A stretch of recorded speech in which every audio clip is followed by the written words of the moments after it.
Hello friends, ionic bond के बाद आज बारी है बहुत इंपॉर्टेंट बॉन्ड के बारे में पढ़ने की, जिसका नाम है covalent bond.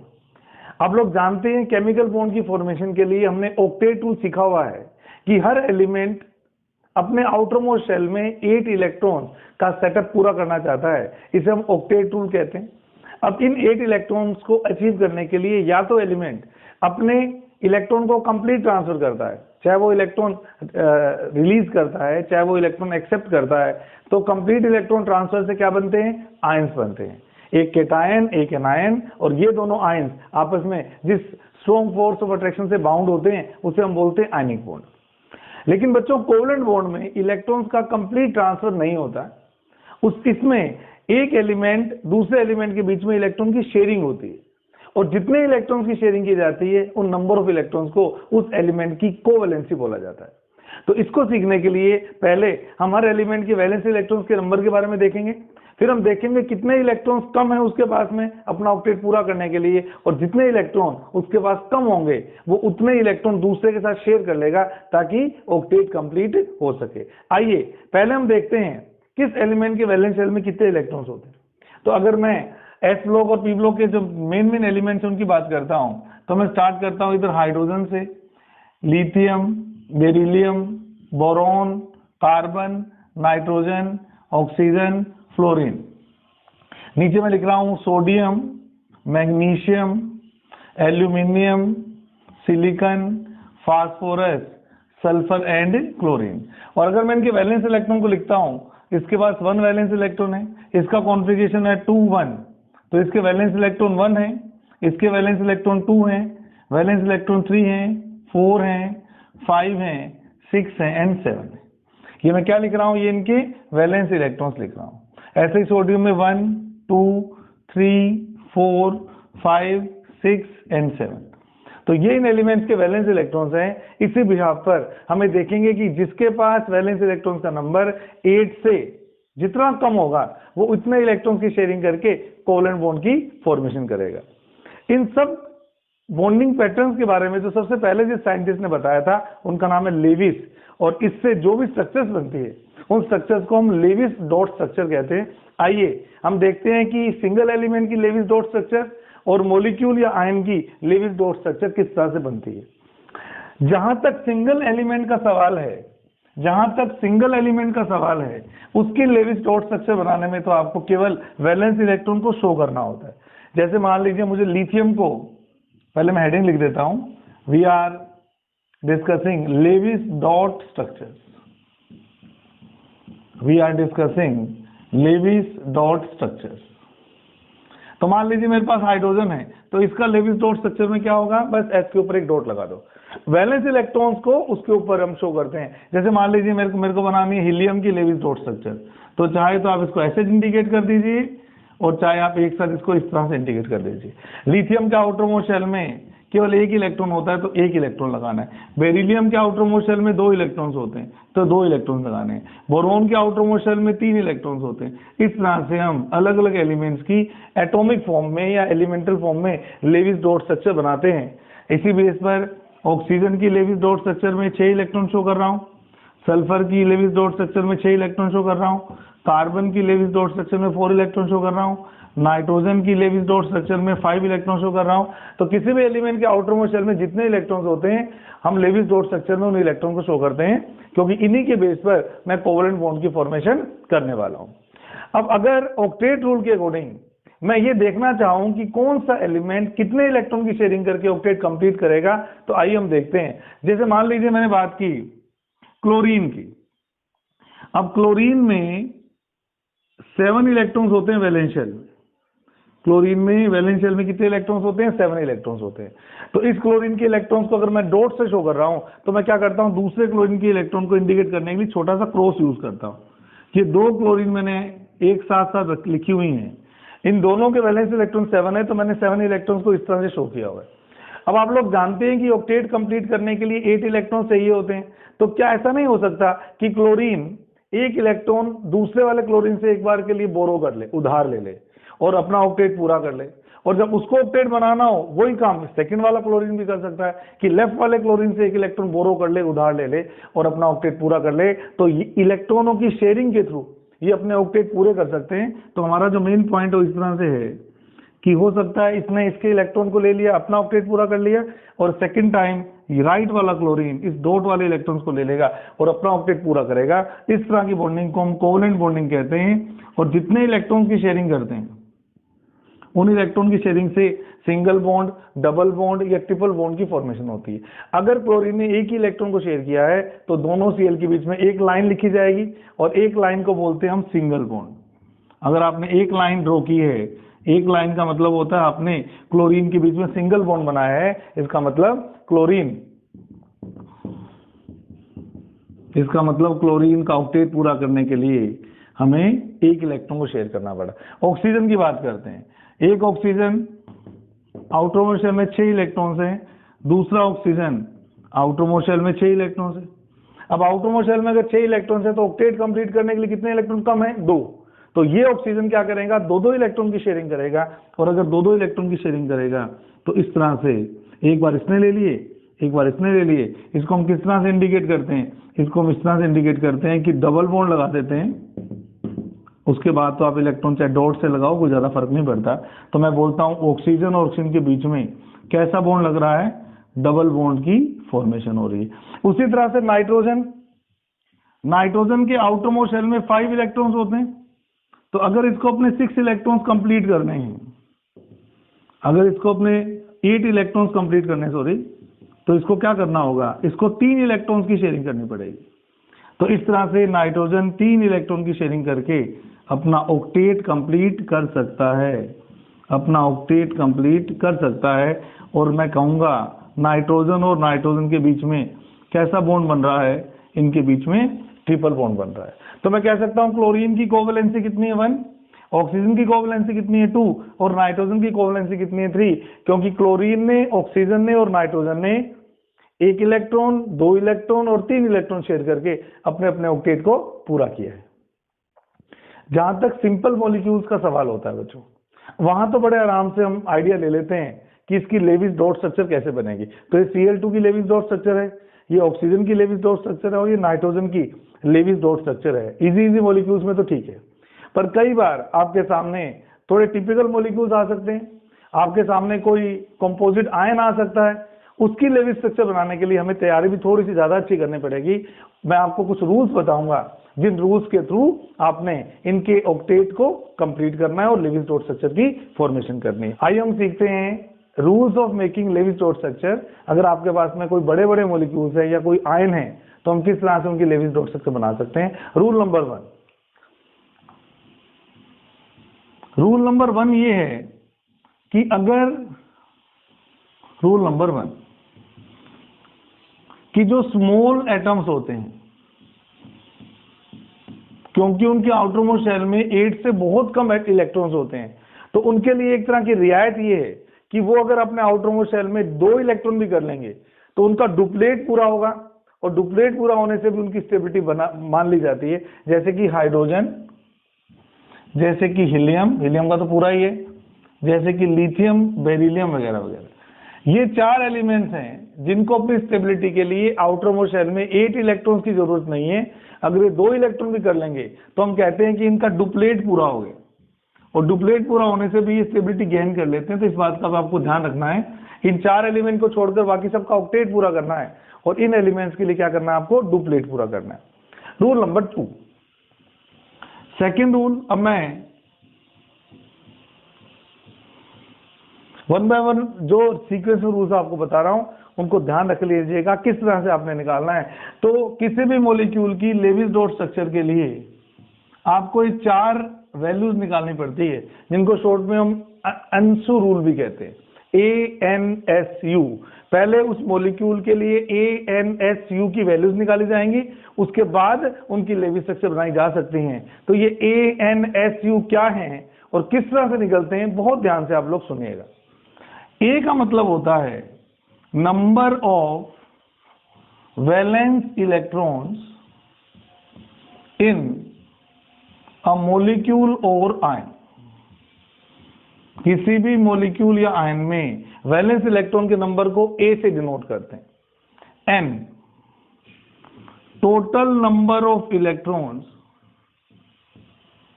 total number of electrons required to complete octet, और अगर छोटे एटम्स है तो उनका डुप्लेट, कंप्लीट ऑक्टेट और duplet of each individual atom,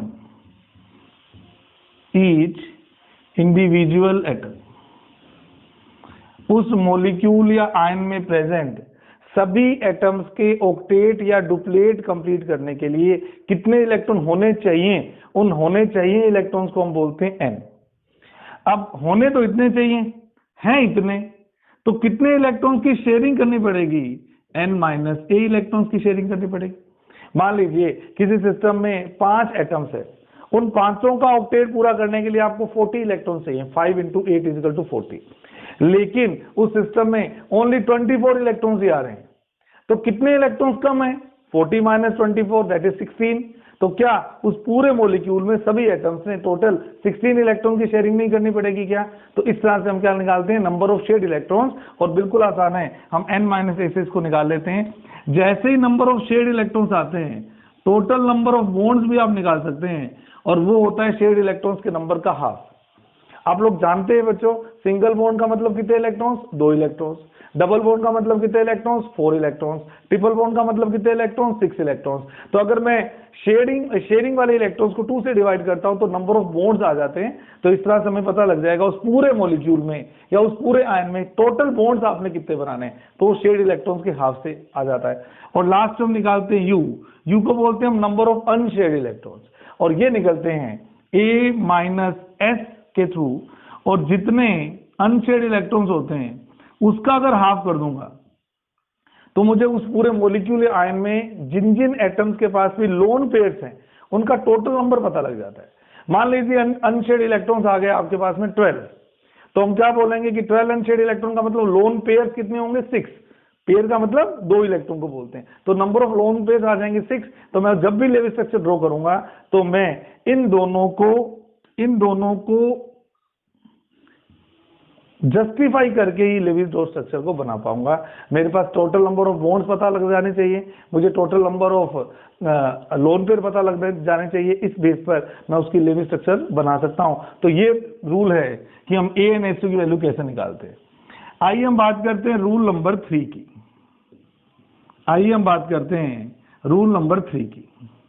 अब आप कहेंगे सर आपको बॉन्ड भी पता लग गए, लोन पेयर भी पता लग गया, अब कि कौन सा रूल बचेगा? आपको सेंट्रल एटम डिसाइड करना पड़ेगा आप कौन सा लेने वाले। सेंट्रल एटम डिसाइड करना पड़ेगा आप कौन सा लेने वाले हैं। तो सेंट्रल एटम को डिसाइड करने के लिए 2-3 रूल्स हैं। एक तो नंबर ऑफ एटम्स जिस भी एलिमेंट के सबसे कम है, मिनिमम है, वो सेंट्रल एटम का काम कर सकता है।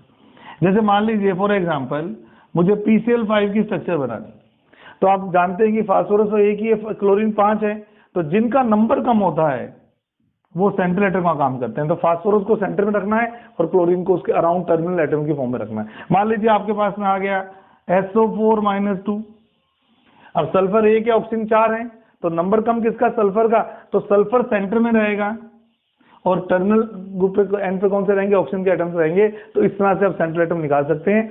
इसको निकालते वक्त एक और भी बात आपको याद रखनी है, हाइड्रोजन कभी भी सेंट्रल एटम नहीं ले सकते। Hydrogen can never be a central atom, क्योंकि हाइड्रोजन की वैलेंसी 1 होती है बेटे। सेंट्रल एटम वो एटम होना चाहिए जो ज्यादा बॉन्ड बना सके, सेंटर में है ना, उसको बाकी सभी को जोड़ना है, तो जिसकी वैलेंसी 1 है वो तो एक को ही जोड़ पाएगा। इसलिए सेंट्रल एटम की फॉर्म में हम हाइड्रोजन को जनरली अवॉइड करते हैं, हम नहीं लेते। इसको निकालने के लिए एक और रूल भी याद रख सकते हैं कि जिस एलिमेंट की इलेक्ट्रोनेगेटिविटी कम होती है वो भी आप यूं कहें सेंट्रल एटम का काम कर सकता है। तो इन 3 रूल्स के थ्रू आप पक्का सेंट्रल एटम को आइडेंटिफाई कर लेंगे, उसको बीच में रखेंगे और उसके अराउंड आप ऑक्टेट पूरा करते हुए बॉन्ड की फॉर्मेशन करने वाले हैं। तो ये रूल नंबर 3 होता है। अब मैं बात करता हूं रूल नंबर 4 की। बहुत ध्यान से सुनिएगा बच्चे। कई बार क्या होगा, एक ही मॉलिक्यूल आयन की आपकी 2 या 2 से ज्यादा लेविस स्ट्रक्चर बन जाएंगे और वो उन लेवी स्ट्रक्चर में ये दोनों का जस्टिफिकेशन आ जाएगा, तो फिर हमारे सामने कंफ्यूजन क्रिएट हो जाती है कि सर मैंने तो इस मॉलिक्यूल की 2 स्ट्रक्चर बनाई है, अब आप मुझे बताओ कौन सी स्ट्रक्चर सही है कौन सी स्ट्रक्चर गलत है। कभी भी आपके सामने दिक्कत आ जाए तो फिर आपको बहुत ध्यान से काम करना पड़ेगा, फिर आपको उस मॉलिक्यूल या आयन में सभी एटम्स का फॉर्मल चार्ज फाइंड करना पड़ेगा। उस केस में आपको उस मॉलिक्यूल में सभी एटम्स का फॉर्मल चार्ज फाइंड करना पड़ेगा। अभी मैं आपको फॉर्मल चार्ज का रूल बता दूंगा थोड़ी देर के बाद में। फॉर्मल चार्ज का मतलब होता है कि उस मॉलिक्यूल में आपने उस एटम को कितने चार्ज असाइन किया है, उसे बोलते हैं हम फॉर्मल चार्ज। और फॉर्मल चार्ज का फॉर्मूला होता है, जब भी हम सोल्व करेंगे तो आ जाएगा V minus U minus B। पूरे मॉलिक्यूल में अगर 5 एटम्स है ना तो पांचों के फॉर्मल चार्ज निकालने हैं। V का मतलब वैलेंस इलेक्ट्रॉन्स, कितने वैलेंस इलेक्ट्रॉन है उस एटम में। U का मतलब उस मॉलिक्यूल या उस आयन में आपने उसको कितने अनशेयर्ड इलेक्ट्रॉन्स प्रोवाइड कर रखे हैं। मान लीजिए आपने उसमें 2 लोन पेयर लगा रखे हैं, तो 2 लोन पेयर का मतलब कितने इलेक्ट्रॉन्स होते हैं, 4 इलेक्ट्रॉन, तो U की वैल्यू 4 हो जाएगी। और माइनस करना है उसने टोटल बॉन्ड्स कितने बना रखे हैं, number of bonds made by that atom, made by total number of bonds कर देना, मेड बाय दैट एटम। तो इससे आपके पास में सभी एटम्स के फॉर्मल चार्जेस आ जाएंगे, किसी का 0, किसी का +1, किसी का -1। आने के बाद मैं अभी आपको डिसाइड करके बता रहा हूं कि अगर एक ही मॉलिक्यूल या आयन की एक से ज्यादा लेवी स्ट्रक्चर बन जाए तो हम सिलेक्ट कैसे करेंगे। तो इसका रूल क्या कहता है कि distribution of formal charge, distribution of formal charge should be minimum, distribution of formal charge should be minimum। आपको कि सर क्या मतलब है इस बात का, मतलब ये है, मान लीजिए मैं आपको एक मॉलिक्यूल देता हूं AB। इस AB मॉलिक्यूल में मेरे पास 3 स्ट्रक्चर बने, एक स्ट्रक्चर में तो A और B पे कोई चार्ज ही नहीं आया, दूसरी स्ट्रक्चर में A पे +1 B पे -1 आया, और तीसरी स्ट्रक्चर में A पे +2 और B पे -2 आया।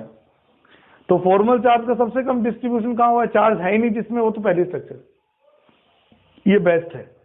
इन दोनों में कंपेयर करूंगा तो यहाँ पर +1 -1 का डिस्ट्रीब्यूशन है और यहाँ पे +2 -2 का डिस्ट्रीब्यूशन है। ये डिस्ट्रीब्यूशन मिनिमम किसमें है, इन दोनों में, इसमें मिनिमम इसमें मैक्सिमम है। तो आप ये देखेंगे कि फॉर्मल चार्ज या तो आए ही नहीं किसी के ऊपर, 0 0 0 0 आए, वो तो बेस्ट स्ट्रक्चर होगी।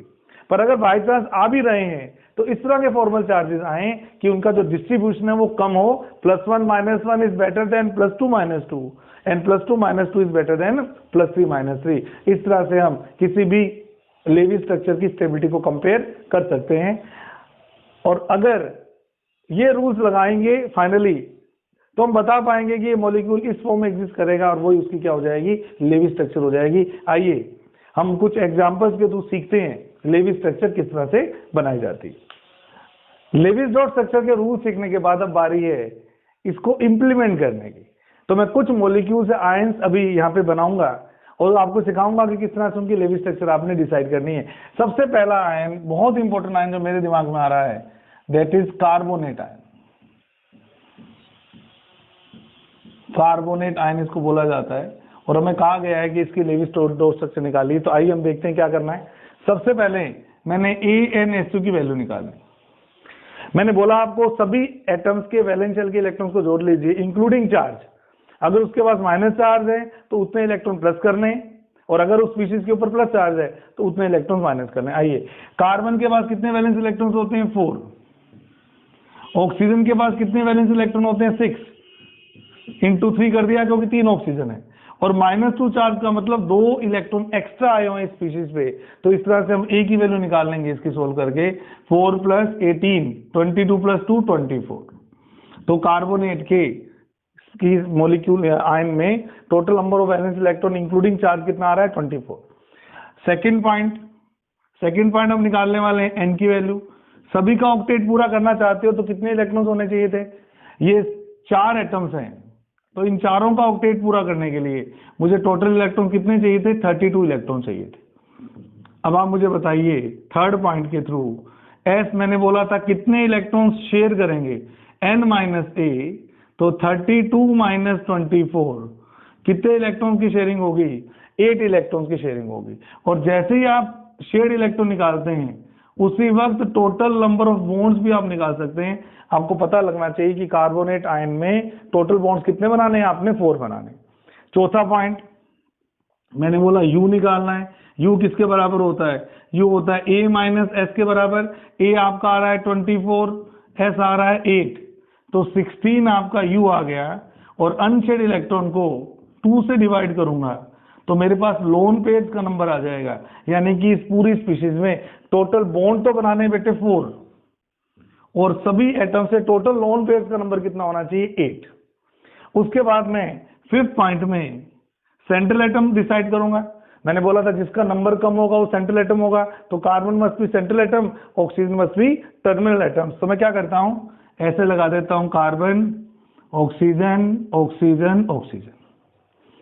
अब आपने ये दोनों पे ध्यान देना है बस। टोटल बॉन्ड कितने बनाने हैं पूरे मॉलिक्यूल में या आयन में, 4। 3 लिंकेज को 4 बॉन्ड से कैसे जोड़ोगे, single bond single bond single bond, ये तो 3 ही बॉन्ड हुए।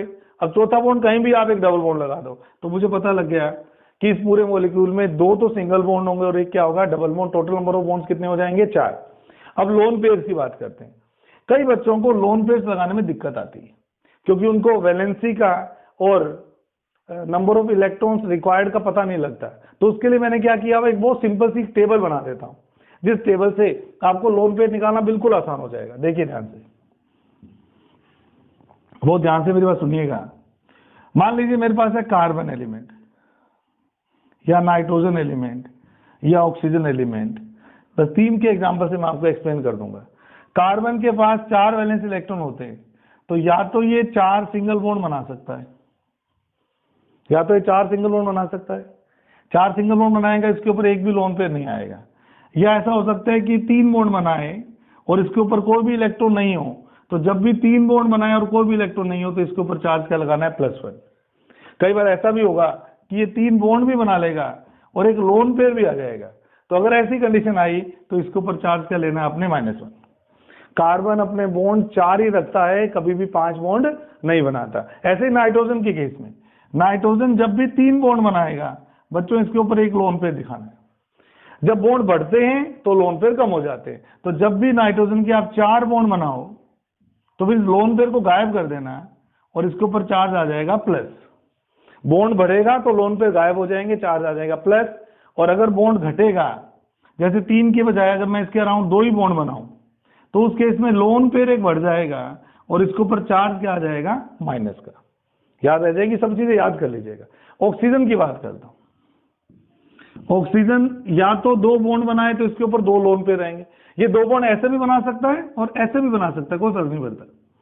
2 बॉन्ड बनाएगा तो 2 लोन पेयर। अब आप मुझे बताइए, अगर एक बॉन्ड बढ़ जाएगा, 3 बॉन्ड बनाएगा तो एक लोन पेयर कम हो जाएगा और एक प्लस चार्ज इसके ऊपर आ जाएगा। यानी कि ऑक्सीजन कभी भी जब भी 3 बॉन्ड बनाएगा इसके पास एक लोन पेयर और एक प्लस चार्ज आ जाएगा। और अगर ये केवल एक ही बॉन्ड बनाएगा तो एक लोन पेयर बढ़ जाएगा और चार्ज क्या आ जाएगा, नेगेटिव। एक इलेक्ट्रॉन पेयर बढ़ जाएगा और चार्ज क्या आ जाएगा, नेगेटिव। तो इन चीजों को आपको अच्छे से याद रखना है। एक तरह से मैंने आपको फॉर्मल चार्ज इनके याद ही करवा दिया। कई बच्चों को लगता है सर आता कैसे, ये आप कैसे कर रहे हो, तो कर तो मैं फॉर्मूले से ही रहा हूं, formal charge equal to V minus U minus B। अब मेरी बात ध्यान से सुनिएगा, कहीं भी लगा लो इस फॉर्मूले को, आपका काम आ जाएगा। आइए यहां बात करते हैं। इस केस में इसको मैं नंबर 1 केस कह देता हूं, इसको मैं नंबर 2 केस कह देता हूं बेटे, इसको नंबर 3 केस कह देता हूं। अगर आपको नाइट्रोजन के समझ में आ जाएंगे तो ऑक्सीजन भी समझ में आ जाएगी। तो देखना, अगर ये कंडीशन है मॉलिक्यूल के अंदर तो आप मुझे बताओ, पहले तो नाइट्रोजन के केस में, फर्स्ट केस की बात कर रहा हूं, वैलेंस इलेक्ट्रॉन तो फिक्स ही रहेंगे 5, हमेशा 5। अब आप इस स्ट्रक्चर में देखिए, इसके पास अनशेड इलेक्ट्रॉन्स कितने हैं, 2। ये रहे, एक लोन पेयर का मतलब 2 अनशेड इलेक्ट्रॉन्स है, तो ये कर दिया मैंने 2। इसने बॉन्ड कितने बना रखे अपने अराउंड, 3, तो ये हो गया 3। तो आप देखोगे इसके ऊपर कोई चार्ज नहीं लगाया। नाइट्रोजन जब भी 3 बॉन्ड और एक लोन पेयर के साथ आता है इसके ऊपर कोई चार्ज नहीं लगता। अब अगर सेकंड वाले की बात करता हूं नाइट्रोजन की, आ जाइए, वैलेंस इलेक्ट्रॉन तो फिक्स ही होते हैं 5। अब आप मुझे बताइए, क्या इसके ऊपर कोई अनशेड इलेक्ट्रॉन पेयर दिखाई दे रहा है आपको? नहीं, तो 0। बॉन्ड कितने बना रखे हैं इसने? 4। तो यानी कि सेकंड वाले के केस में नाइट्रोजन पे चार्ज क्या आना चाहिए? 1। वही लगा रखा है 1 +1।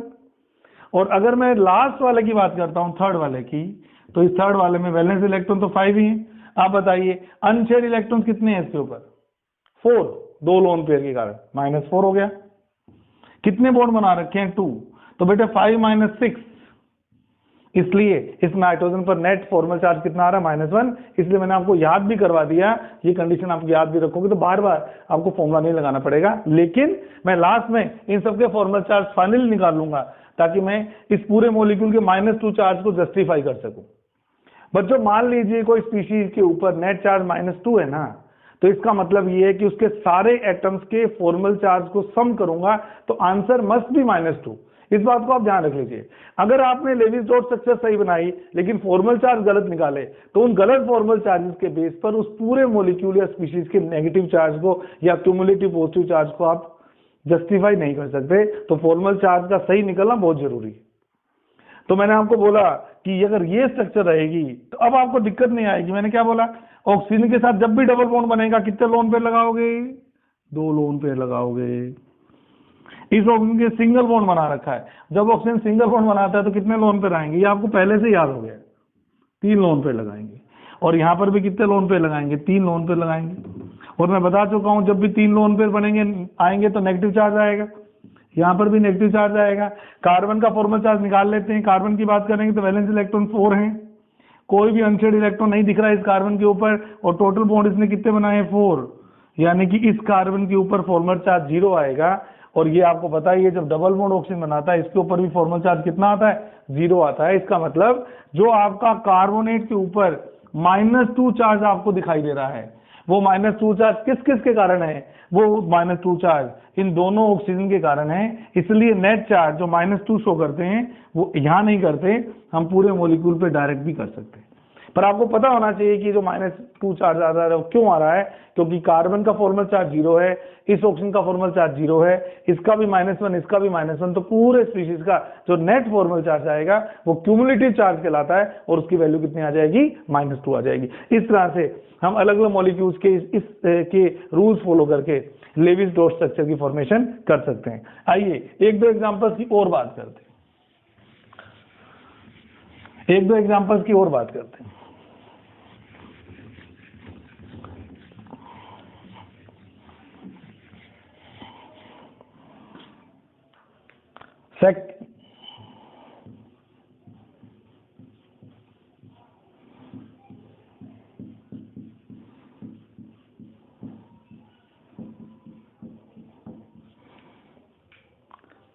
अब हम सेकेंड एग्जांपल की बात करते हैं, दैट इज नाइट्रस एसिड, जिसका फॉर्मूला HNO2 है। आपको इसका लेविस डॉट स्ट्रक्चर बनाना आना चाहिए।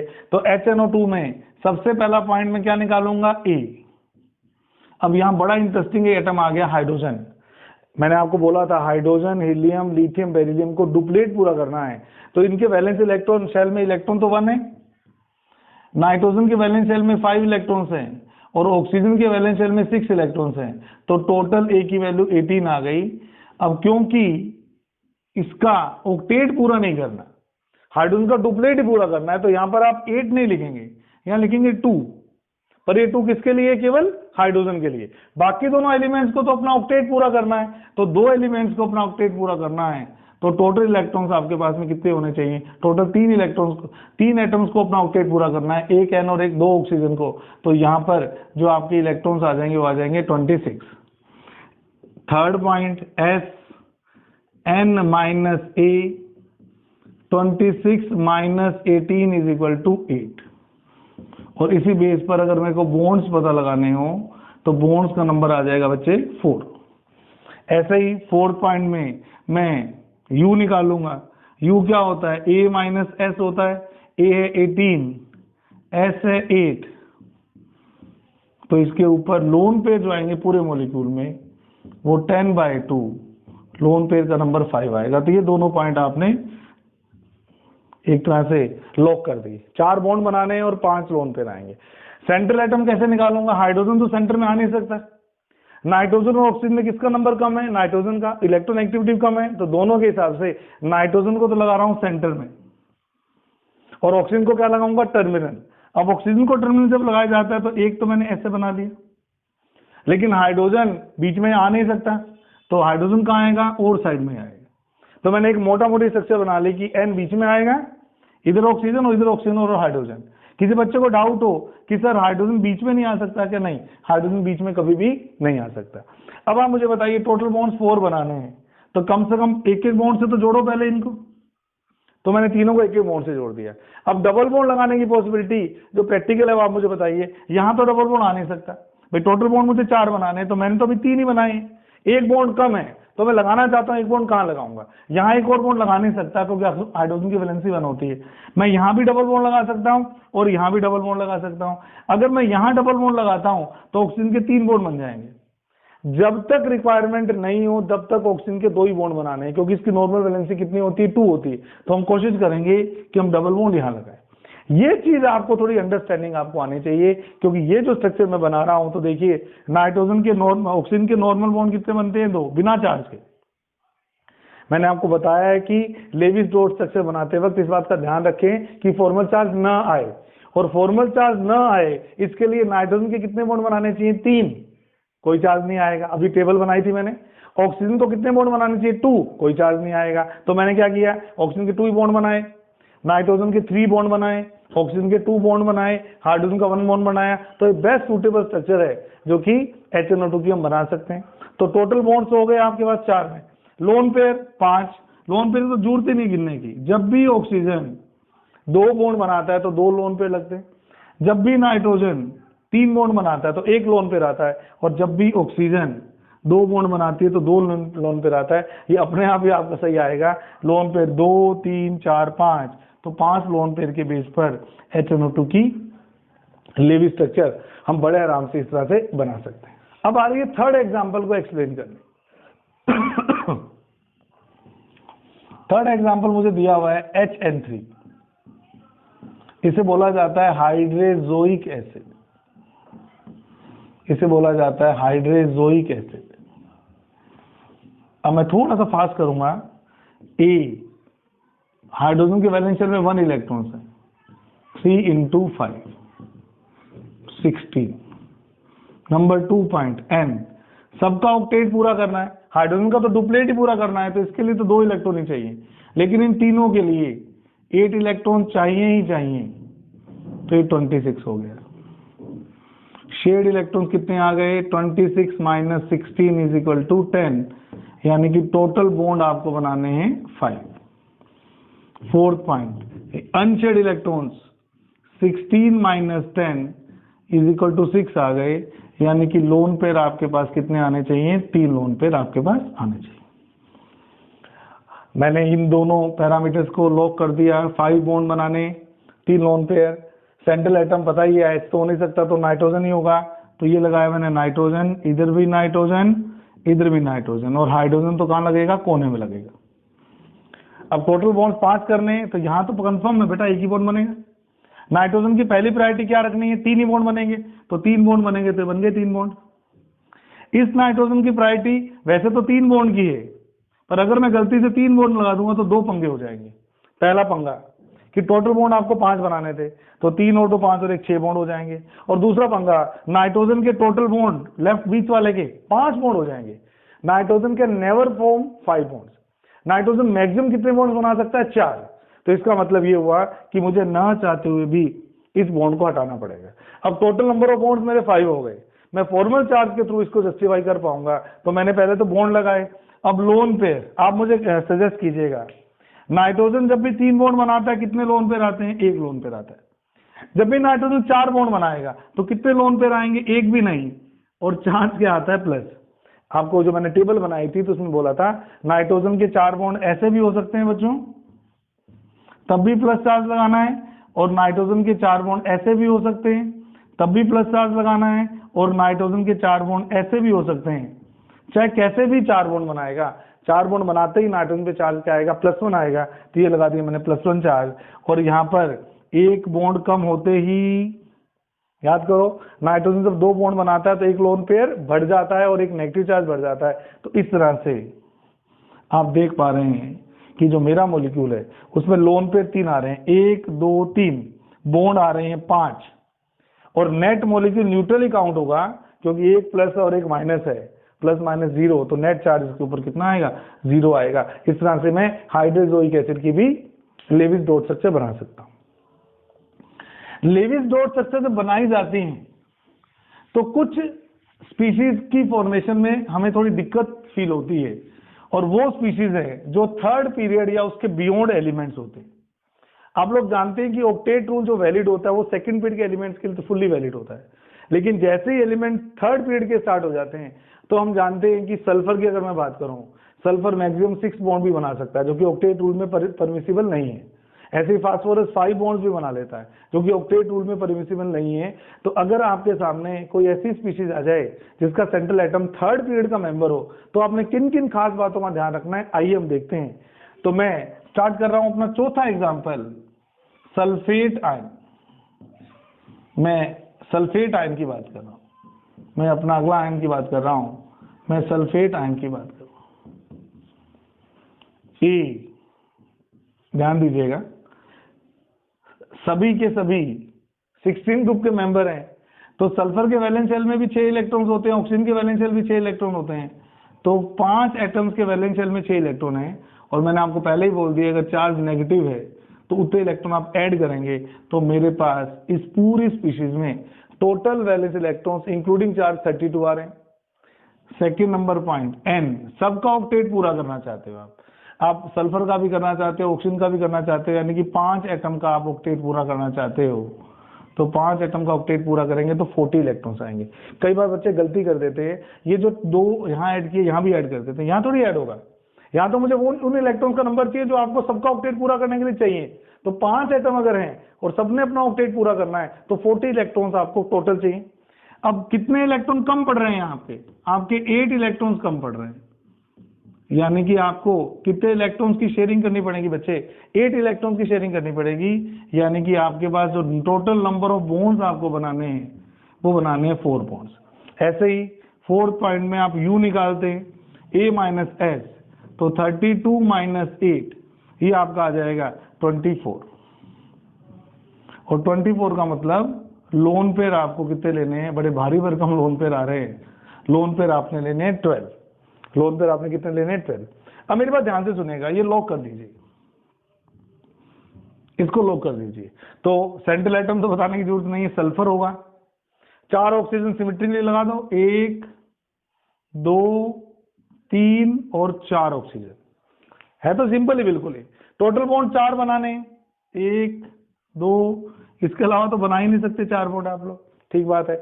और जब भी ऑक्सीजन सिंगल बॉन्ड बनाता है 3 लोन पेयर और negative charge, 3 lone pair negative charge, 3 lone pair negative charge, तो ये तो फॉर्मल चार्जेस हो गए इसके SO4 में ऑक्सीजन के।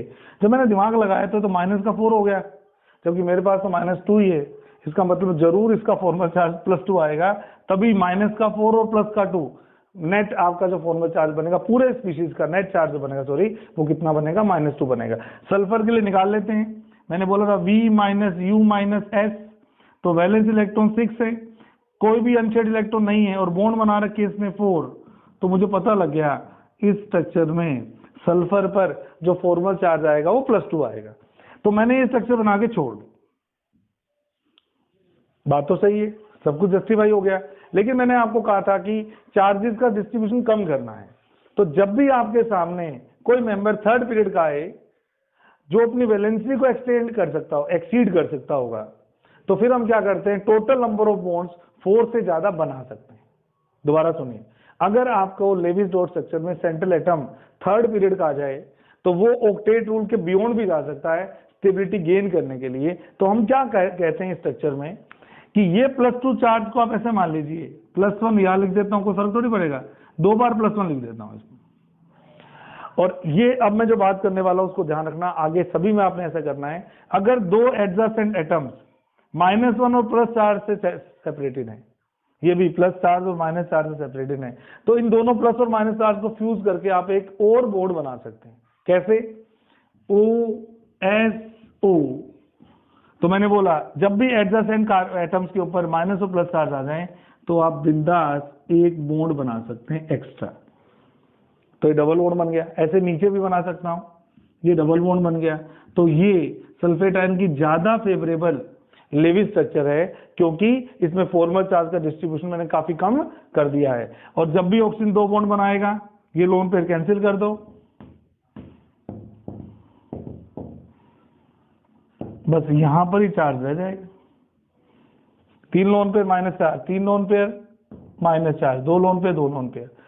और अगर मैं इसमें टोटल लोन पेयर गिनता हूं तो यहां तो 12 आ रहे थे आपके, 3 × 4 12। इस स्ट्रक्चर में आपके 3 + 3 6 + 2 8, 8 + 2 10 लोन पेयर आएंगे। लेकिन फिर भी चाहे लोन पेयर का नंबर हमारा जरूर कम हो गया, लेकिन जो ज्यादा जस्टिफाइड स्ट्रक्चर है वो ये वाली है क्योंकि इसमें फॉर्मल चार्ज का डिस्ट्रीब्यूशन क्या किया है, मैंने कम किया है। ये काम जो मैंने किया ये केवल आपके कब करेंगे? थर्ड पीरियड के एलिमेंट्स के में करेंगे क्योंकि सेकंड पीरियड के एलिमेंट्स अपने ऑक्टेट को एक्सीड नहीं कर सकते। वो मैक्सिमम कितने बॉन्ड बना सकते हैं? 4 बॉन्ड।